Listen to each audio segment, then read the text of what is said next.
નમસ્કાર મિત્રો, સ્વાગત છે તમારું એચએનજીયુ સ્ટડી પોઈન્ટ યુટ્યુબ ચેનલના એક નવા વિડીયોમાં. જેની તમે લાંબા ઘણા સમયથી રાહ જોઈ રહ્યા હતા એ પોલીસ કોન્સ્ટેબલ ભરતીનું ડોક્યુમેન્ટ વેરિફિકેશન માટેનું કટ ઓફ જે છે એ જાહેર કરી દેવામાં આવ્યું છે. તો આજના આ વિડીયોની અંદર આપણે જોઈશું કે કટ ઓફ જે છે એ પુરુષ ઉમેદવારો માટે, મહિલા ઉમેદવારો માટે કેટલું રહ્યું છે અને કેટેગરી વાઇઝ કટ ઓફ જે છે એ કેટલું રહ્યું છે. મિત્રો, HNGU study point YouTube channel દ્વારા તમને પોલીસ ભરતીની તમામ માહિતી સૌપ્રથમ અને સચોટ રીતે પૂરી પાડવામાં આવે છે. ભવિષ્યમાં પણ આવી તમામ માહિતી મેળવવા માટે ચેનલને અત્યારે સબસ્ક્રાઇબ કરી લેજો. તો હવે શરૂ કરીએ આજનો વિડીયો. તો તમે જોઈ શકો છો જે ઓફિશિયલ રીતે વેબસાઇટ ઉપર કટ ઓફ જાહેર કરવામાં આવ્યું છે એ દસ્તાવેજ ચકાસણી માટે કેટેગરી વાઇઝ કટ ઓફ નીચે મુજબ છે. કેટેગરી છે જનરલ. પુરુષ ઉમેદવારોનું કટ ઓફ જે છે એ 120.50 રહ્યું છે અને મહિલા ઉમેદવારોનું કટ ઓફ 98.25 જે છે એ રહ્યું છે. અને જનરલ કેટેગરીના 10,333 ઉમેદવારો જે છે એ ડોક્યુમેન્ટ વેરિફિકેશન માટે જે છે એ ક્વોલિફાઈડ થયેલા છે. ઈડબ્લ્યુએસ કેટેગરીનું પુરુષ ઉમેદવારોનું કટ ઓફ 94.50 રહ્યું છે અને મહિલા ઉમેદવારોનું કટ ઓફ 80.50 રહ્યું છે. અને 2,781 ઉમેદવારો ડોક્યુમેન્ટ વેરિફિકેશન માટે ક્વોલિફાઈડ થયેલા છે. એસસીબીસી કેટેગરીની અંદર પુરુષ ઉમેદવારોનું કટ ઓફ 109.75 અને મહિલા ઉમેદવારોનું કટ ઓફ 80.25 રહેવા પામ્યું છે. 5,737 ઉમેદવારો જે છે એ ડોક્યુમેન્ટ વેરિફિકેશન માટે ક્વોલિફાઈડ થયેલા છે.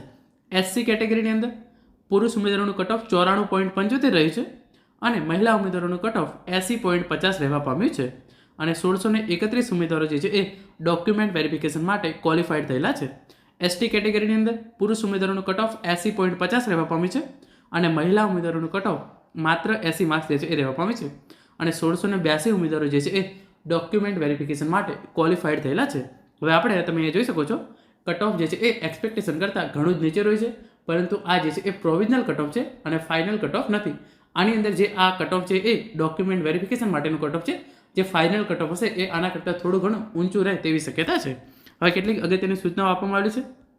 પછી તમે નીચે જોઈ શકો છો પુરુષ ઉમેદવારોની દસ્તાવેજ ચકાસણીની યાદી જોવા માટે અહીં ક્લિક કરો. મહિલા ઉમેદવારોની દસ્તાવેજ ચકાસણીની યાદી જોવા માટે અહીં ક્લિક કરો અને માજી સૈનિક ઉમેદવારોની દસ્તાવેજ ચકાસણીની યાદી જોવા માટે અહીં ક્લિક કરો. તો તમે જોઈ શકો છો જેવું તમે અહીંયા ક્લિક કરશો તમારા સામે જે છે એ પીડીએફ ખુલી જશે. આ આખી ડોક્યુમેન્ટ વેરિફિકેશનની પીડીએફ છે એ ટેલિગ્રામ ચેનલની અંદર મેં ઓલરેડી મૂકી દીધી છે. તો ટેલિગ્રામ ચેનલની લિંક નીચે ડિસ્ક્રિપ્શન બોક્સની અંદર આપવામાં આવેલી છે. તમે ત્યાં જઈ અને આ પીડીએફ જે છે એ મેળવી શકો છો. જેવું તમે એના પર ક્લિક કરશો તમે જોઈ શકો છો પુરુષ ઉમેદવારોની આખી યાદી જે છે એ આવી ગઈ છે. અહીંયા ફક્ત ને ફક્ત જે છે એ રોલ નંબર આપવામાં આવેલા છે. આખું નામ સાથે જે છે એ યાદી બહાર પાડવામાં આવેલી નથી. આ રીતે પુરુષ ઉમેદવારોનું. પછી સિમ્પલી તમે જોશો તો આ રીતે પછી જે તમે મહિલા માટે ક્લિક કરશો તો મહિલાનું જે છે એ આખી યાદી ખુલી જશે અને માજી સૈનિક ઉમેદવારોની આખી ડોક્યુમેન્ટ વેરિફિકેશનની યાદી જે છે એ ખુલી ગઈ છે. દસ્તાવેજ ચકાસણી અંગેની વિગતો ટૂંક સમયમાં વેબસાઇટ પર જાહેર કરવામાં આવશે, જેની તમામ ઉમેદવારોની નોંધ લેવી. તો ડોક્યુમેન્ટ વેરિફિકેશન યાદી જે છે એ જાહેર કરી દેવામાં આવી છે અને એની વિગતો જે છે એ ટૂંક જ સમયની અંદર વેબસાઇટ ઉપર જાહેર કરવામાં આવશે. હવે આગળ જે છે એ તમે જોઈ શકો છો પહેલું જે છે એ તારીખ 27/8/2025 રોજ જે છે એ આ પરિપત્ર જાહેર કરવામાં આવ્યો છે. જે ઉમેદવારોએ રીચેકિંગના આધારે કુલ રીચેકિંગ માટે 557 અરજી જે છે એ મળી હતી અને એની અંદર માત્ર ને માત્ર એક જ ઉમેદવાર છે એમની જે છે એ અરજીની અંદર જે છે એ એમને ખોટો પ્રશ્નપત્રિકા કોડ બી લખેલો હતો અને એ હતો એ પ્રમાણે જે છે એ એમને ફેરફાર થયેલ છે. બાકીની એક પણ અરજીની અંદર ફેરફાર થયેલ નથી. તો જે આ ઉમેદવાર છે એમની અરજીની અંદર ઓએમઆર સીટની અંદર જે છે એ રીચેકિંગ પછી ફેરફાર થયેલો છે. બીજા એક પણ ઉમેદવારની જે છે એ અરજીની અંદર ફેરફાર થયેલો નથી. પછી સીસીટીવી રેકોર્ડિંગના આધારે ગેરલાયક થયેલા કુલ જે છે એ 82 ઉમેદવારો છે એમને સીસીટીવીનું રેકોર્ડિંગ ચકાસણી વખતે ગેરલાયક જે છે એ ઠરાવવામાં આવેલ છે. તો આ આખી યાદી છે એ પણ જાહેર કરી દેવામાં આવેલી છે. તો એને પણ તમે જે છે એ ટેલિગ્રામ ચેનલની અંદર તમને જે આ 82 ઉમેદવારોની લિસ્ટ છે એ પણ મળી જશે. પછી તમે અહીં આગળ જોઈ શકો છો જે ઉમેદવારોને ગેરલાયક ઠરાવવામાં આવેલા છે એ તારીખ 3/9/2025 સુધી રૂબરૂ રજૂઆત કરી શકશે. 3/9/2025 પછી એમની રજૂઆત જે છે એ ધ્યાને લેવામાં આવશે નહીં. તો આ જે 82 ઉમેદવારો છે એમને તારીખ 3/9/2025 સુધીનો સમય આપવામાં આવેલો છે કે તમે ત્યાં સુધી તમારી અરજી જે છે એ ત્યાં જઈ અને કરી શકો છો તમારી રજૂઆત. હવે આ ખૂબ જ અગત્યની ખાસ માહિતી તમામ ઉમેદવારો જે છે એ ખાસ ધ્યાનથી સાંભળી લેજો.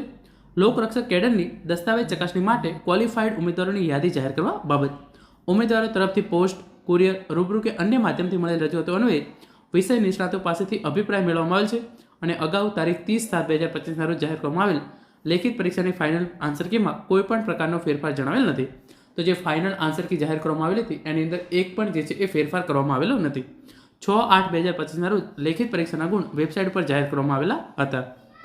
લોકરક્ષક કેડરની લેખિત પરીક્ષામાં મેળવેલ ગુણ અને વધારાના ગુણ જેવા કે રમતગમત, વિધવા, એનસીસી સી સર્ટિફિકેટ તથા રક્ષાશક્તિ, રાષ્ટ્રીય રક્ષાશક્તિ યુનિવર્સિટી અથવા નેશનલ ફોરેન્સિક સાયન્સ યુનિવર્સિટીના ડિગ્રી ડિપ્લોમા અંગેના નિયમ અનુસાર મળવાપાત્ર ગુણ સહિત મેળવેલ કુલ ગુણ મુજબ દસ્તાવેજ ચકાસણીની યાદી તૈયાર કરવામાં આવેલ છે. જો આવા ઉમેદવારોની દસ્તાવેજ ચકાસણી સમયે નિયત મુજબ માન્યતા પ્રમાણપત્ર ધરાવતા ના હોય તો ઉમેરવામાં આવેલ વધારાના ગુણ રદ થશે, જે તમામ ઉમેદવારોને જે છે એ બંધન કરતા રહેશે. તો જે આ ડોક્યુમેન્ટ વેરિફિકેશન યાદી જાહેર કરવામાં આવી છે એની અંદર રમતગમત, વિધવા, એનસીસી સર્ટિફિકેટ, પછી રાષ્ટ્રીય રક્ષાશક્તિ યુનિવર્સિટી, નેશનલ ફોરેન્સિક સાયન્સ યુનિવર્સિટીના જે પણ કોર્સના વધારાના માર્ક્સ મળવાપાત્ર છે એ તમામ વધારાના માર્ક્સ જે છે એ ઉમેરીને જ આ ડોક્યુમેન્ટ વેરિફિકેશન યાદી જે છે એ જાહેર કરવામાં આવેલી છે. આની અંદર પછી તમે જ્યારે ડોક્યુમેન્ટ વેરિફિકેશન માટે બોલાવવામાં આવે અને તમારા જોડે કોઈ પણ ડોક્યુમેન્ટ નહીં હોય તો તમને જે છે એ વધારાના માર્ક્સ છે મળેલા છે એને રદ કરી દેવામાં આવશે. અનામત કેટેગરીના જે ઉમેદવારોએ ઉંમરનો અથવા એસટી કેટેગરીના ઉમેદવારોએ ઉંમર અથવા ઊંચાઈનો લાભ લીધેલ ન હોય અને જનરલ કેટેગરીના કટ ઓફ કે તેથી વધુ ગુણ ધરાવતા હોય તેવા ઉમેદવારોને જનરલ કેટેગરીની યાદીમાં સમાવેશ કરવામાં આવેલ છે. તો જે પણ ઉમેદવારોએ ફોર એક્ઝામ્પલ જે ઉમેદવારોએ કેટેગરીનો ઉંમરનો અથવા તો એસટી કેટેગરીના ઉમેદવાર ઉંમર અથવા કેટેગરી ઊંચાઈનો લાભ લીધેલ ન હોય તેમને જે છે એ જનરલ તરીકે ગણવામાં આવેલ છે અને જનરલની જે યાદી છે એની અંદર એ ઉમેદવારોનો સમાવેશ કરવામાં આવેલ છે. ભરતી પ્રક્રિયા દરમિયાન કોઈપણ ઉમેદવાર ગેરલાયક હોવા છતાં તેમને તાંત્રિક, યાંત્રિક, ક્લેરિકલ અથવા બીજી કોઈપણ ભૂલના કારણે લાયક ગણવામાં આવેલ છે. અગર પસંદ કરવામાં આવેલ છે તો તેમને કોઈપણ તબક્કે જે છે એ તેઓ રદ થવા પાત્ર રહેશે. પછી કોર્ટ દ્વારા જે પણ ચુકાદો આવે જે છે એ માન્ય કરવાનો રહેશે. અને ખાલી જગ્યાના 2 ગણા ઉમેદવારોને દસ્તાવેજ ચકાસણી માટે બોલાવેલા છે. તો કુલ 2 ગણા ઉમેદવારો જે છે એ એમને બોલાવવામાં આવેલા છે. લોકરક્ષક કેડરની લેખિત પરીક્ષામાં પાર્ટ એ અને પાર્ટ બીમાં અલગ અલગ 40% ગુણ મેળવેલા હોય તેવા કુલ 32,802 ઉમેદવારો છે. એટલે કે પાર્ટ એની અંદર પાસ થવા માટે 40% માર્ક્સ લાવવા જરૂરી હતા, પાર્ટ બીની અંદર પાસ થવા માટે 40% માર્ક્સ લાવવા જરૂરી હતા. તો કુલ એવા 32,802 ઉમેદવારો એવા છે કે જેને પાર્ટ એ અને પાર્ટ બી બંનેની અંદર અલગ અલગ રીતે 40% માર્ક્સ જે છે એ આવેલા છે. અને 12,000 જગ્યા ખાલી જગ્યા માટે 22,164 ઉમેદવારોને ડોક્યુમેન્ટ વેરિફિકેશન માટે બોલાવવામાં આવેલા છે. તો કુલ 12,000 જગ્યાઓ છે એના માટે 22,164 ઉમેદવારોને ડોક્યુમેન્ટ વેરિફિકેશન માટે બોલાવવામાં આવેલા છે. અને એનું કટ ઓફ જે છે એ આ પ્રમાણે રહ્યું છે. આ પ્રમાણે તમે જોઈ શકો છો આ પ્રોવિઝનલ કટ ઓફ છે જે છે એ થોડું નીચું રહે છે, જે ફાઇનલ કટ ઓફ છે એ થોડું ઊંચું રહેશે. તો મિત્રો આ હતો આજનો વિડીયો જેની અંદર આપણે પોલીસ કોન્સ્ટેબલ ભરતીમાં ડોક્યુમેન્ટ વેરિફિકેશન માટેનું કટ ઓફ અને પ્રોવિઝનલ યાદી જે છે એ ડોક્યુમેન્ટ વેરિફિકેશન માટેની જાહેર કરી દેવામાં આવી છે એના વિશેની સંપૂર્ણ વાત કરી છે. આશા રાખું છું આજનો વિડીયો જે છે તમને ચોક્કસથી ઉપયોગી થશે. Thank you so much for watching.